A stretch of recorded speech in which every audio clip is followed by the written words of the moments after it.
Trawniki was a small village in eastern Poland, largely unknown before the Second World War.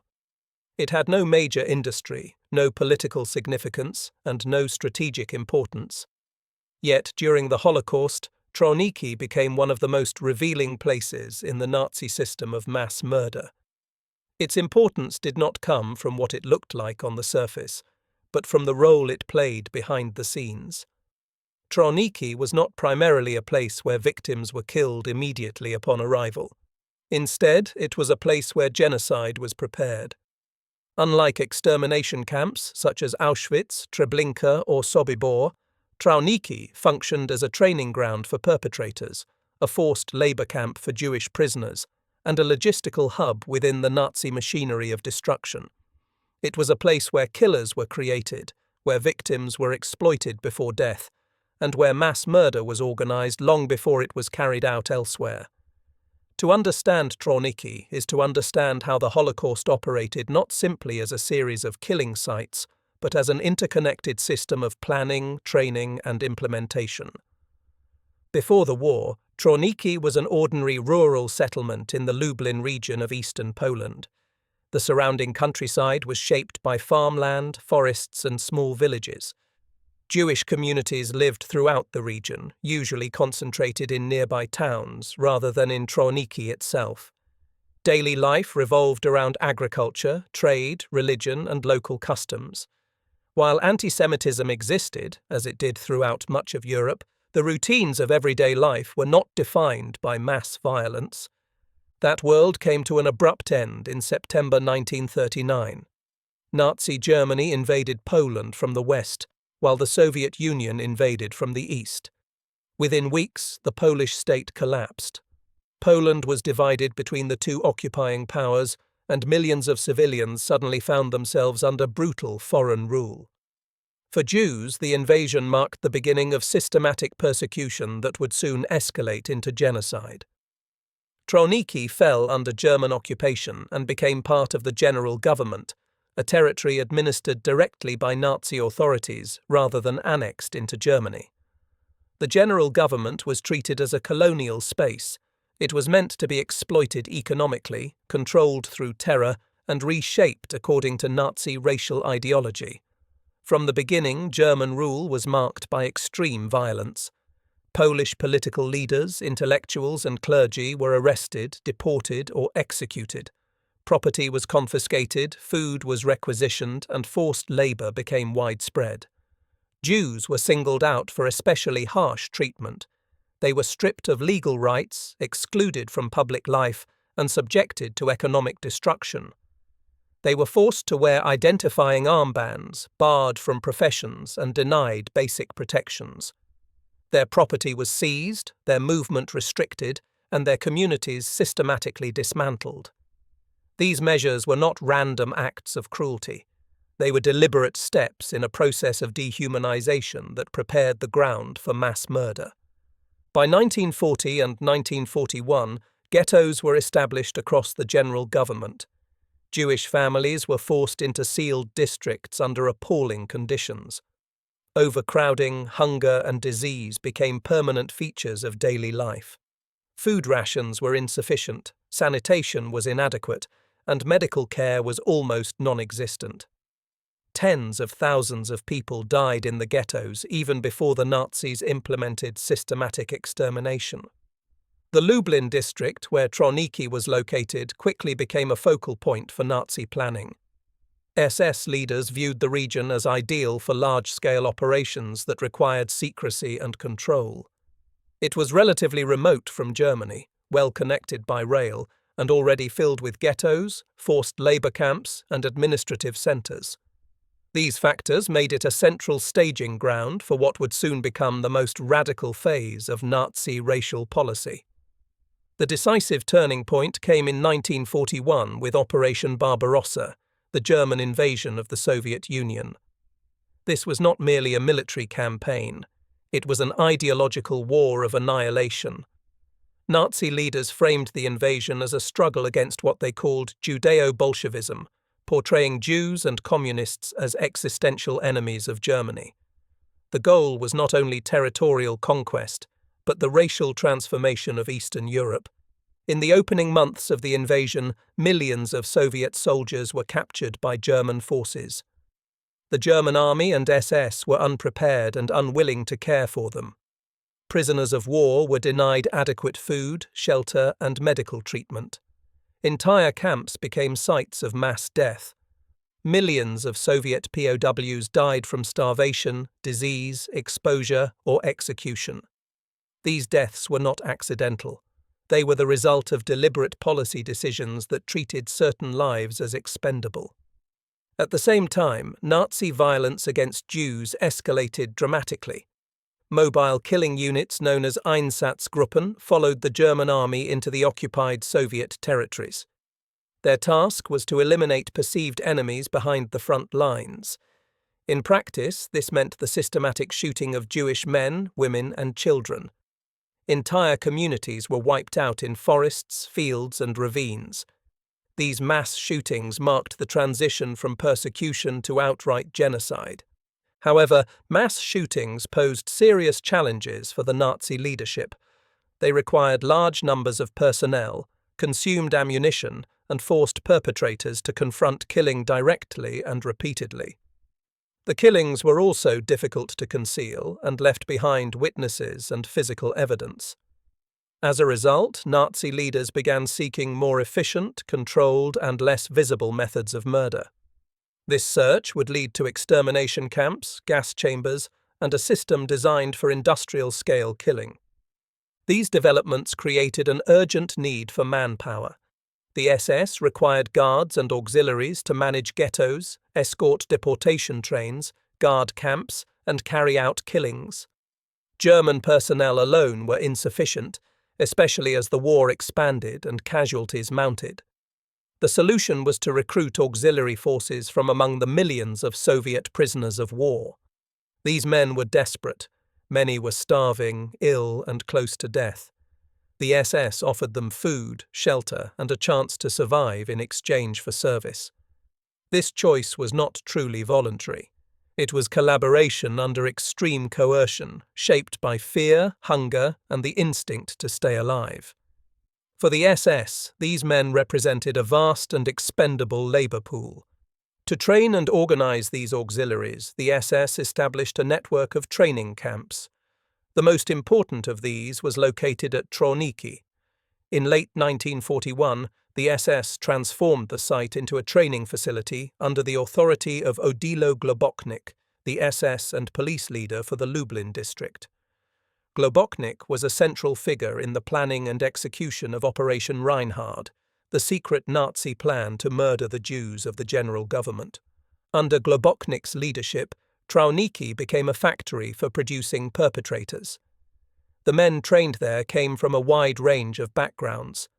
Most were former Soviet prisoners of war, including Ukrainians, Russians, Latvians, Lithuanians, and others.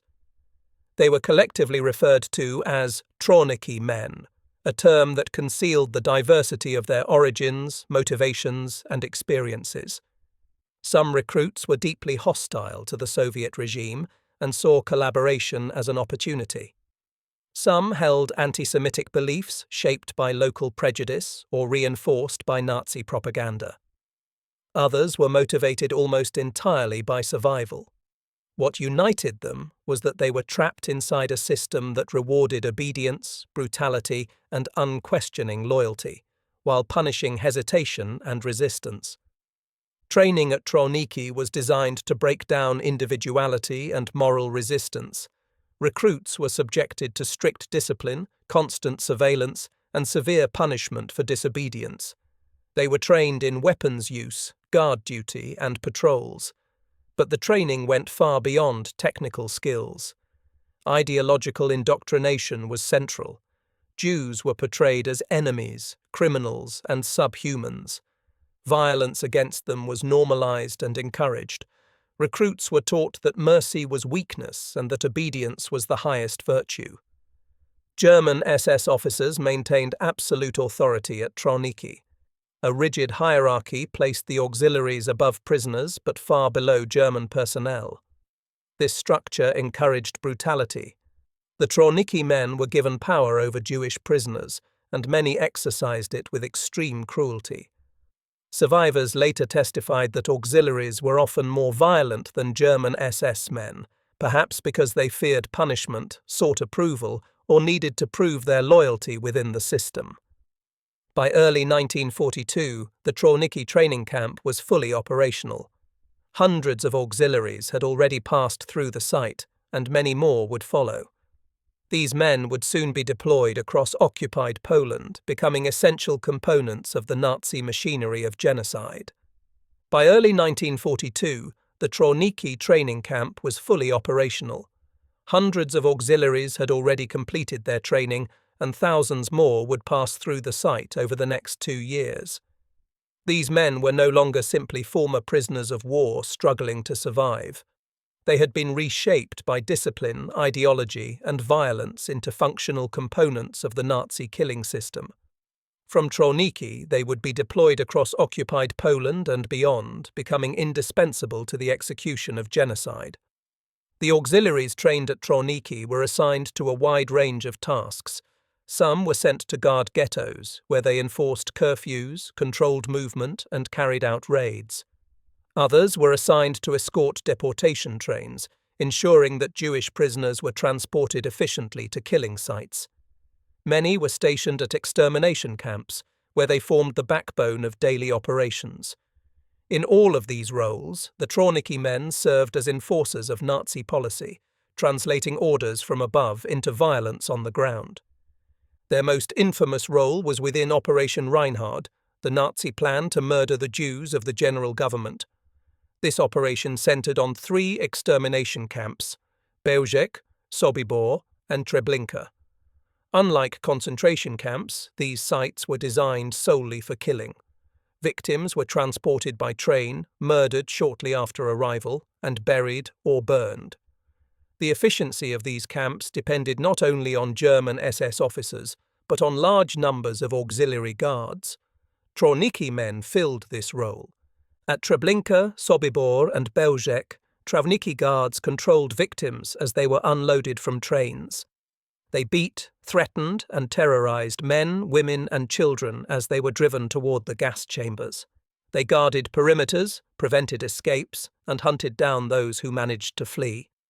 Survivors repeatedly described these guards as unpredictable and often sadistic. While German SS officers supervised operations, much of the daily violence was carried out by the auxiliaries trained at Trawniki. The presence of these auxiliaries allowed the Nazi killing system to operate at a massive scale. German personnel could plan, oversee, and coordinate genocide, while relying on non-German forces to carry out the physical work of control and violence. This division of labor made genocide both more efficient and more psychologically manageable for the SS leadership. Responsibility was diffused across a wide network of participants. Trawniki men were also deeply involved in ghetto liquidations. As ghettos across occupied Poland were destroyed, auxiliaries assisted in sealing off neighborhoods, dragging people from hiding places, and escorting deportation columns to train stations. These operations were chaotic and brutal. Families were torn apart. The sick and elderly were often shot on the spot. Children were frequently killed in the streets. Violence was used deliberately to instill terror and prevent resistance. While Trawniki was producing perpetrators, it was also becoming a place of intense Jewish suffering. Alongside the training camp, the SS established a Jewish forced labor camp. Jewish men, women, and sometimes children were brought from nearby ghettos and towns. They were forced to work for the SS under brutal conditions, performing tasks essential to the Nazi system. Prisoners at Trawniki repaired uniforms, built infrastructure, and sorted stolen property. One of their most harrowing tasks was the sorting of clothing, shoes, and personal belongings taken from Jews who had already been murdered. These items came from extermination camps and liquidated ghettos. Prisoners were forced to handle the material remains of entire communities that no longer existed, a constant reminder of what awaited them. Life in the Jewish labor camp was defined by hunger, exhaustion, and fear. Prisoners lived in overcrowded barracks with little sanitation. Food rations were minimal and insufficient for survival. Disease spread quickly, and medical care was almost non-existent. Guards regularly beat prisoners and carried out executions without warning. A minor infraction, a perceived lack of effort, or simply bad luck could result in death. The SS treated Jewish laborers as disposable. Productivity was valued only in the short term. Those who became ill, injured, or too weak to work were quickly eliminated. Executions were often carried out publicly to terrorize the remaining prisoners. Guards exercised absolute power, and punishments were arbitrary. Survival depended on physical endurance, adaptability, and chance. Despite these conditions, prisoners attempted to preserve a sense of humanity. They formed informal networks to share food, information, and emotional support. Some tried to maintain religious practices in secret. Others cared for the sick or attempted to protect children for as long as possible. These acts did not change the outcome, but they represented resistance in a system designed to destroy both body and spirit. By mid-1942, Trawniki had become fully integrated into the Nazi machinery of genocide.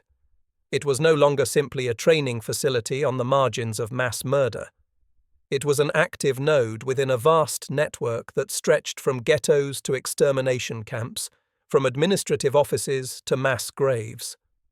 The men trained at Trawniki were shaping the daily reality of genocide across occupied Poland. As Operation Reinhard progressed, the Jewish population of the general government was systematically annihilated. Millions were murdered in gas chambers or shot during deportations and liquidations.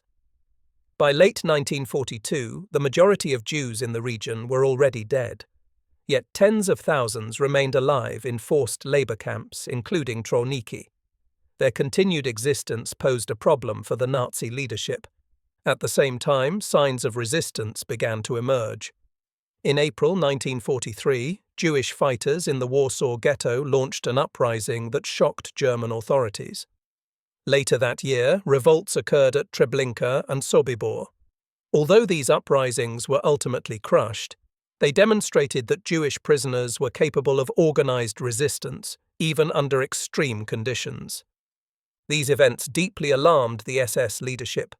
Forced labor camps were now seen not only as sources of economic exploitation, but as potential centers of rebellion. The continued presence of large numbers of Jewish prisoners also threatened secrecy. As Soviet forces advanced from the east, the possibility that camps might be liberated became increasingly real. In response, SS leaders decided to eliminate the remaining Jewish laborers in the Lublin district in a single, coordinated operation. This decision marked the final phase of Trawniki's role in the Holocaust. The goal was no longer exploitation or training, it was total annihilation. The operation was given the code name Action Erntefest, or Operation Harvest Festival. It was planned for early November 1943 and targeted all remaining Jewish labor camps in the region, including Majdanek, Poniatowa, and Trawniki.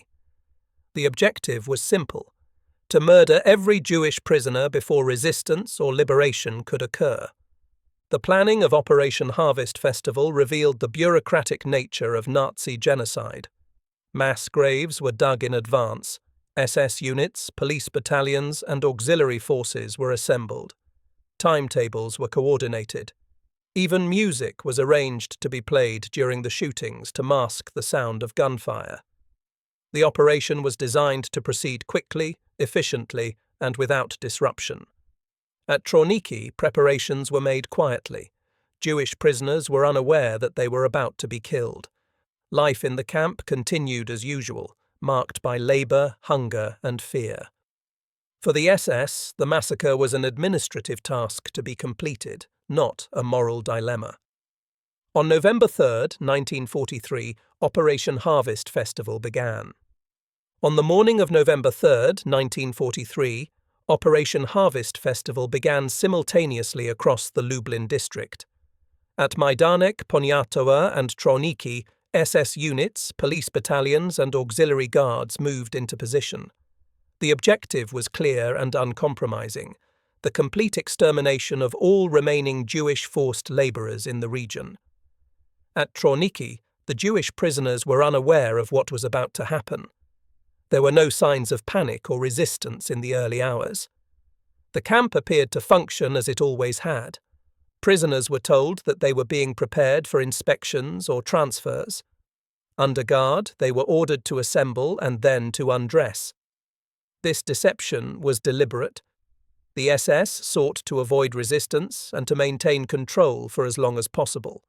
Once stripped of their clothing and possessions, prisoners were marched in groups toward prepared execution sites near the camp. Large pits had already been dug in advance. At the edge of these pits, prisoners were forced to lie down in layers. SS men and police units shot them at close range. When one layer was killed, the next group was forced to lie on top of the bodies. The process continued throughout the day. Loud music was played continuously from speakers to drown out the sound of gunfire and screaming. This was not an improvised massacre. It was a carefully planned operation carried out with methodical efficiency. Trawniki men played a crucial role during the massacre. They secured the perimeter, guarded transport routes, and prevented escape. Some assisted directly in moving prisoners to the execution sites. While German SS personnel carried out most of the shootings, the auxiliaries ensured that the killing process proceeded without interruption. Their presence allowed the operation to continue smoothly and rapidly. By the end of the day, approximately 6,000 Jewish men, women and children had been murdered at Trawniki alone. Across the Lublin district, more than 40,000 Jews were killed during Operation Harvest Festival, making it one of the largest single massacres of Jews carried out by the Nazis during the entire Holocaust. Very few survived. Those who did typically escaped by hiding among corpses or fleeing during brief moments of confusion. Survival depended almost entirely on chance. By nightfall, the Jewish labor camp at Trawniki had ceased to exist. An entire population was erased in a single day. The following morning, work resumed. The SS treated the massacre as a completed administrative task rather than an extraordinary event. The mass graves were concealed, and remaining evidence was minimized. There was no memorial, no acknowledgement, and no pause. The training camp for auxiliaries continued to function after the massacre. Trawniki men were still needed for anti-partisan operations and security duties as the war situation deteriorated for Germany. The murder of thousands of people did not disrupt the broader functioning of the camp. It was absorbed into routine. As German forces began to retreat under pressure from the advancing Red Army, the SS took further steps to conceal their crimes. Beginning in 1943 and continuing into 1944, Operation 1005 was launched to eliminate physical evidence of mass murder. Prisoners were forced to exhume mass graves and burn bodies on open-air pyres. This work was conducted under strict secrecy. Once it was completed, the prisoners involved were usually killed to eliminate witnesses. At sites connected to Trawniki, these efforts further erased traces of genocide. In July 1944, Soviet forces liberated the Lublin region. When they arrived at Trawniki, they found an abandoned site marked by destruction and disturbed earth. The SS had fled, taking documents and equipment where possible. For the victims, liberation came too late. For the perpetrators, it marked the beginning of an uneven and often incomplete process of accountability. In the immediate post-war period, Soviet authorities focused on punishment rather than detailed historical documentation. Former guards and collaborators associated with camps like Trawniki were arrested when possible. Many were interrogated by the NKVD and tried in Soviet military tribunals. These trials were often swift and severe. Some defendants were executed, others sentenced to long terms in labor camps. The emphasis was on retribution and political control, not on reconstructing the full history of what had happened. At the same time, many former Trawniki men escaped justice altogether. The chaos of post-war Europe allowed countless perpetrators to disappear. Some blended back into civilian life in Eastern Europe. Others fled westward, taking advantage of displaced persons camps and the immense confusion of the post-war period. With forged documents or incomplete records, they assumed new identities. Some eventually emigrated to countries such as the United States, Canada, Australia, and the United Kingdom, where they lived for decades without being held accountable. The complexity of the Trawniki system contributed to this lack of accountability. Unlike German SS officers, the Trawniki men were auxiliaries. Some had been coerced, others had volunteered. Some had committed acts of extreme brutality, while others served primarily as guards. Decades later, determining individual responsibility was legally and morally difficult. Yet historians increasingly emphasized that regardless of motivation, these men played essential roles in genocide. One of the most significant post-war cases connected to Trawniki was that of John Demjanjuk. Born in Ukraine, Demjanjuk was a Soviet soldier captured by the Germans in 1942. He was recruited as an auxiliary and trained at Trawniki. After the war, he emigrated to the United States, where he lived for decades as an auto worker. In the late 20th century, investigations into Nazi collaborators led to his identification as a former camp guard. Demjanjuk was first extradited to Israel, where he was accused of being Ivan the Terrible of Treblinka. He was convicted and sentenced to death, but later acquitted when new evidence cast doubt on the identification. Further investigations revealed his documented service as a Trawniki-trained guard at Sobibor. He was extradited to Germany and, in 2011, convicted as an accessory to the murder of more than 28,000 Jews. The Demjanjuk case marked a turning point in Holocaust jurisprudence. German courts ruled that service as a guard at an extermination camp itself constituted participation in mass murder, even without proof of a specific killing. This precedent reflected a deeper understanding of how genocide functioned. Camps like Trawniki were not isolated crime scenes. They were components of a system in which every participant contributed to mass murder. Beyond the courtroom, historians increasingly turned their attention to Trawniki to better understand how genocide was organized. Archival research revealed the camp's central role in training auxiliaries for Operation Reinhard. Survivor testimonies exposed the brutality of the Trawniki men and the suffering of Jewish laborers. Together, these sources reshaped historical understanding of the Holocaust as a process dependent on training, bureaucracy, and widespread participation. Trawniki challenges simplified narratives of the Holocaust. It demonstrates that genocide was not carried out solely by fanatical ideologues at the top or by elite SS units. It depended on the involvement of thousands of individuals across occupied Europe. Some were motivated by hatred, others by fear or opportunism, but all contributed to the same outcome. Trawniki shows how ordinary people, placed in extreme circumstances and granted power over others, could become perpetrators of mass violence. The history of the Jewish prisoners at Trawniki is equally central. For them, the camp represented prolonged suffering before death. They were exploited for labor, forced to support the very system that would eventually kill them. Their lives were measured in productivity, and once that productivity declined, they were eliminated. The massacre of November 3, 1943, was not an isolated event, but the final step in a process that had already stripped them of rights, dignity, and hope.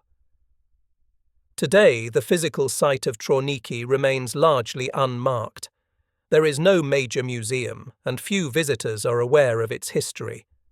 This absence reflects how certain aspects of the Holocaust remain less visible than others, overshadowed by more famous sites. Yet Trawniki's story is essential. It reminds us that genocide requires preparation, training, and organization, not just ideology.